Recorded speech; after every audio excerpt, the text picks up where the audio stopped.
좌파 정권만 들어서면 집값이 들썩입니다.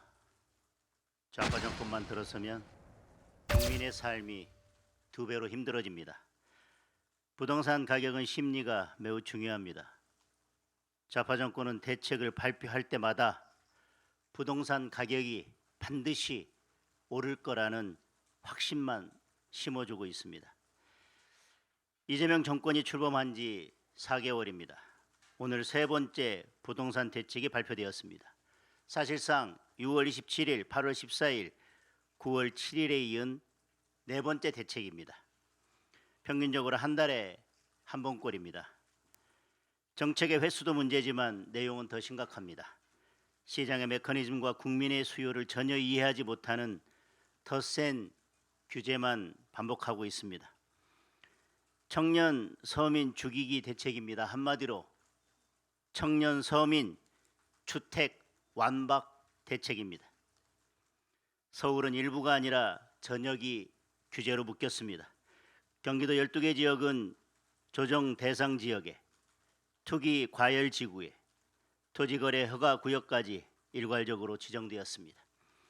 부동산 시장 안정이 아니라 부동산 시장을 정지시켰습니다. 주택담보 인정 비율을 대폭 줄이고 전세 대출을 DSR에 적용하면서 청년과 서민, 신혼부부와 같은 실수요자들의 내 집 마련의 길이 막혔습니다. 서민의 내 집 마련은 막히고 부자들만을 위한 부동산 시장이 생겨날 것입니다. 여기에 토지의 실거주 의무까지 더해져서 전세 물량은 줄어드는데 전세 수요는 폭증하면서 전세 난민이 대거 양산될 것입니다. 풍선 효과도 피하기 어렵습니다.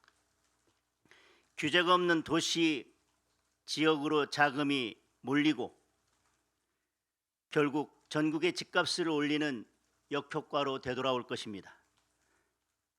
이번 대책은 결국 사야 할 곳을 미리 알려주는 좌표 찍기 대책입니다. 부동산 가격 상승 요인은 크게 공급 부족, 수요 증가, 유동성 확대입니다. 뚜렷한 공급 대책은 없습니다. 중대재해처벌법 엄격 적용을 밀어붙이면서 주택건설 자체를 포기하고 있습니다. 현금 살포로 유동성은 크게 확대됐습니다. 부동산 가격이 오르지 않을래야 오르지 않을 수 없는 상황입니다. 공급은 없는데 수요만 때려잡는 묻지마식 규제로는 집값을 절대 잡을 수 없습니다. 외국인만 특혜를 보고 국민은 차별받는 정책으로 주거 안정은 절대 이룰 수 없습니다. 또다시 부동산 폭등의 망령이 어른거리고 있습니다. 국민은 이미 부동산 정책의 끝을 알고 계십니다. 문재인 정권 시즌2입니다. 집값 폭등 시즌2입니다. 원인은 정부가 만들고 책임은 서민에게 떠넘기는 무책임한 대책입니다. 문재인 정권은 재임하는 동안 28번의 대책을 발표했습니다. 결과가 어땠습니까?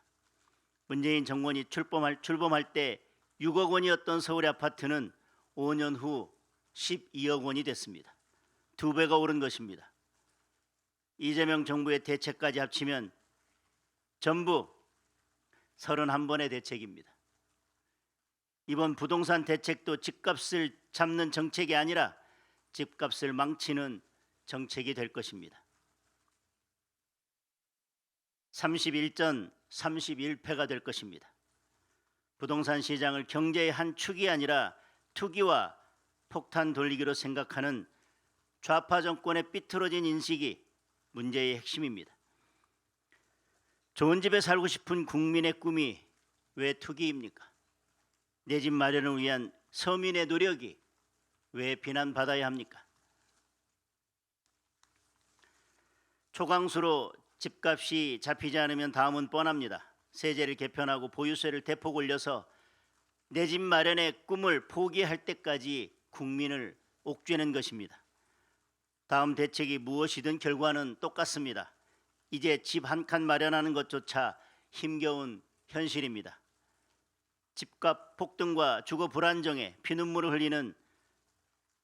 흘리는 것은 결국 청년과 서민입니다. 국민은 빈대를 잡겠다고 초가 삼간을 다 태우는 이러한 대책을 원한 것이 아니었습니다. 충분한 주택 공급, 일관된 금융 지원, 합리적인 세제입니다. 우리 당은 명확하게 요구합니다. 반시장적 주택 정책이 아니라 시장 친화적 주택 정책으로 전환해야 합니다. 부동산 시장의 안정을 가져올 수 있는 근본적인 대책은 민간 중심의 주택 공급 확대입니다. 재건축, 재개발에 대한 규제 완화를 해야 합니다. 신속 통합 기획과 같은 모범 사례를 확대해서 민간 공급을 늘려야 합니다. 청년과 서민, 중산층을 위한 금융, 세제 지원을 강화해야 합니다. 지방의 미분양 주택에 대한 파격적인 지원 대책을 마련해야 합니다. 국민의힘이 국민 주거 안정을 지키는 데 앞장서겠습니다.